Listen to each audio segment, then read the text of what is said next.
دوای چەند مانگێک لا گفتوگۆ و دانوستانی جیاجیا لە دوای پەسەندکردنی بودجێی عێراقەوە ئەنجومەنی وەزیران ڕەزامەندیدا لەسەر ناردنی بڕەپارەیەکی دیاریکراو بۆ هەرێم لە ژێر ناوی قەرزدا. ئەمەش دەسەڵاتدارانی هەرێمی شا گەشتکە کردووە و بە ناوی دەستکەوتێکی گەورەوە بە خەڵکی دەفرۆشنەوە.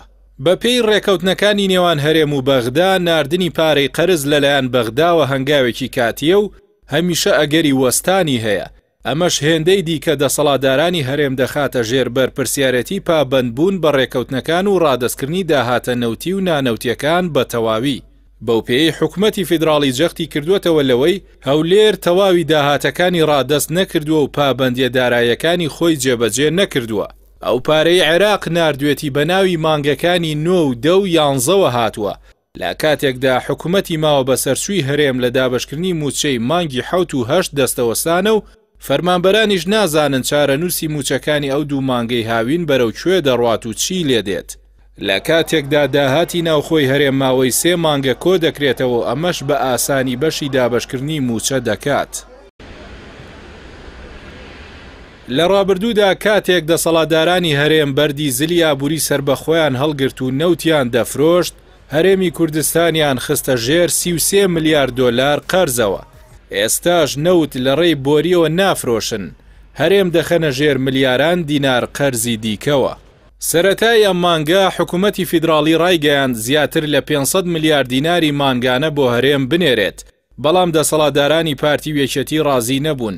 ئێستا عێراق بە ناردنی 700 ملیارد دینار ڕازی بووە، بەڵام تەنیا بۆ ماوەی 3 مانگ و دیار نییە دوای ئەو 3 مانگە چۆن پارە بۆ هەرێم دەنێردرێت. بەم پێش ڕادەستکردنی موچەی فەرمانبەرانی هەرێم بە تونێلێکی نادیار سپێردراوە. ئەمەش شکستە لە دانوستان نەک سەرکەوتن.